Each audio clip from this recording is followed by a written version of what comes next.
चलिए खबरों में आगे बात करते रुक करते इस वक्त की बड़ी खबर का। अयोध्या में दलित युवती की हत्या से जुड़ा ये पूरा मामला है। इस वक्त की बड़ी खबर आपको बता रहे, जहां पर संसद में दलित युवती की हत्या की गूंज और संसद के बाहर चंद्रशेखर आजाद का प्रदर्शन यहां पर देखने को मिल रहा है। तो इस वक्त की बड़ी खबर आपको बता रहे, जहां पर संसद में दलित युवती के हत्या की जो गूंज है वो सुनाई दे रही है और इस दौरान संसद के बाहर चंद्रशेखर आजाद का प्रदर्शन भी यहां पर देखने को मिल रहा है। तो अयोध्या में दलित युवती की हत्या से जुड़ा ये पूरा मामला है और अब ये मामला संसद में भी उठाया जा रहा है और ऐसे में संसद में दलित युवती की हत्या की गूंज। और दूसरे आपको ये भी बता दें कि यहां पर संसद के बाहर चंद्रशेखर आजाद का प्रदर्शन भी देखने को मिल रहा है। तो जिस तरीके से अयोध्या में दलित युवती की हत्या हुई और उसके बाद आखिरकार ये मामला तूल पकड़ने लगा, ऐसे में अब आखिरकार अगर संसद की बात करें तो संसद में भी दलित युवती की हत्या की गूंज यहां पर सुनाई दे रही है। और ज्यादा जानकारी के लिए हमारे संवाददाता पीयूष तिवारी हमारे साथ में जुड़ चुके हैं। पीयूष, अगर बात करें, क्योंकि जिस तरीके से अयोध्या में दलित युवती की हत्या और अब चंद्रशेखर आजाद की तरफ से प्रदर्शन भी किया जा रहा है संसद के बाहर।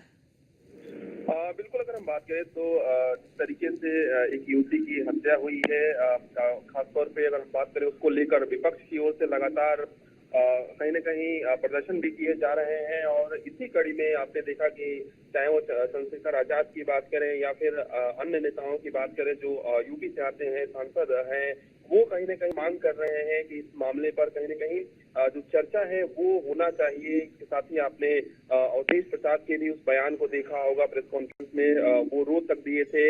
हालांकि उत्तर प्रदेश सरकार लगातार इसमें काम कर रही है और किस तरीके से जो दोषी हैं उनको पकड़ा जाए, उन पर कड़ी से कड़ी कार्रवाई हो, इसलिए इस दिशा में सरकार काम कर रही है। लेकिन एक जो प्रदर्शन है वो कहीं न कहीं एक तरीके से चंद्रशेखर आजाद की ओर से किया जा रहा है और सीधे तौर पे ये मांग की जा रही है कि कहीं न कहीं उन जिस युवती की हत्या हुई है उसके परिवार को न्याय मिले, जल्द से जल्द न्याय मिले। तो निश्चित रूप से अयोध्या का जो मामला है अब दिल्ली में भी कहीं न कहीं जोर पकड़ रहा है और सीधे तौर पे जो विपक्ष है वो सत्ता पक्ष से लगातार जो है वो कहीं न कहीं सवाल पूछ रहा है।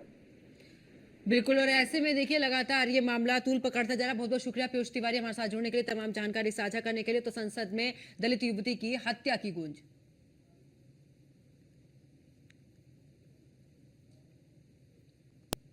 तो चलिए अब आपको ग्राफिक्स के जरिए बताते हैं कि देखिए आखिरकार किस तरीके से यहाँ पर क्या है पूरा मामला। अयोध्या में बीते दिन दिल दहला देने वाली घटना सामने आई।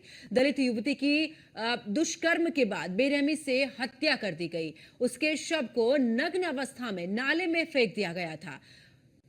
तो आरोपियों ने दलित युवती के हाथ पैर तोड़ दिए थे और उसे नाले में फेंक दिया था। दोनों आंखें फोड़ दी थी। प्राइवेट पार्ट में डंडा डाला गया। बेहद ही यहां पर निर्मम तरीके से हत्या की गई। इस घटना ने हर किसी की रूह को कपा दिया था। तो शव की हालत देखकर लड़की की बहन बेहोश हो गई थी कि इस तरीके से हालत देखी और हालत ऐसी थी कि गांव की 2 महिलाएं भी बेहोश हो गई। तो अयोध्या में जिस तरीके से बीते दिन दिल दहला देने वाला ये मामला सामने आया, वाकई में इस घटना ने झकझोर कर रख दिया है, मानवता को शर्मसार कर दिया है।